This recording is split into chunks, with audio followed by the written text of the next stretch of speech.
Hello， 大家好，我是玉。今天要做年菜料理第2道橙汁乐排。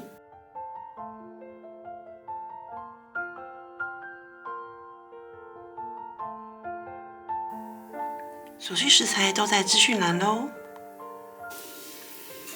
先用水将杂质烫出，将乐排冷水下锅煮至沸腾。因为年菜已经大鱼大肉了，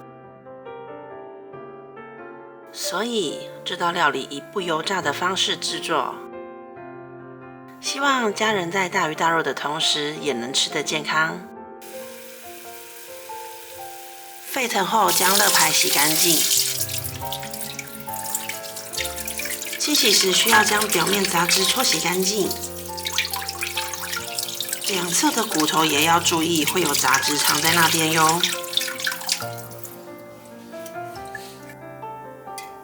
锅中加入橄榄油，冷锅炒冰糖。中小火使冰糖融化，并且呈现像这样子的亮褐色。加入乐排拌炒均匀。加入乐排的时候要小心，因为温度非常的高，很容易溅起。接下来加入酱油、米酒，稍微的拌炒一下。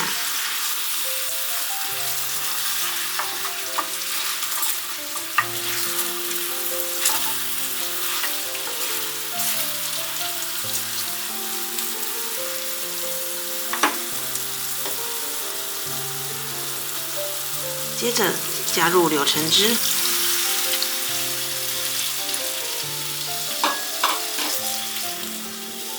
柠檬汁，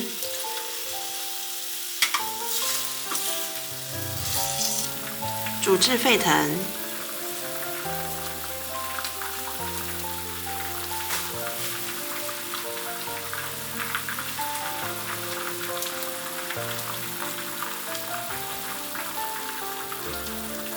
沸腾之后，盖上锅盖，焖煮约15到20分钟。时间到后，打开锅盖，大火收汁，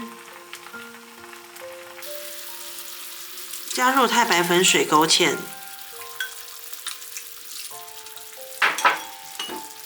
勾芡的程度以能包覆乐排上为主。勾芡完以后就可以起锅。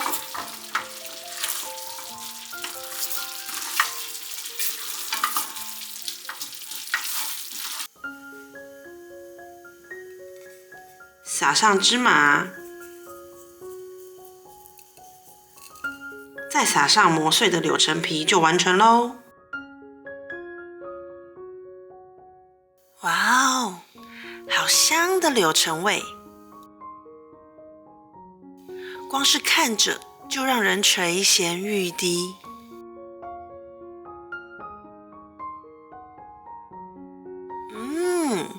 浓郁的柳橙香味包裹着乐排，这咸咸甜甜的滋味让人欲罢不能，绝对是年菜和宴客菜的好选择之一。我是喜欢享受料理、幸福品尝美食的玉。喜欢我的料理频道，记得帮我按个订阅，并分享给身边的朋友哦。感谢收看。我们下餐见，拜拜。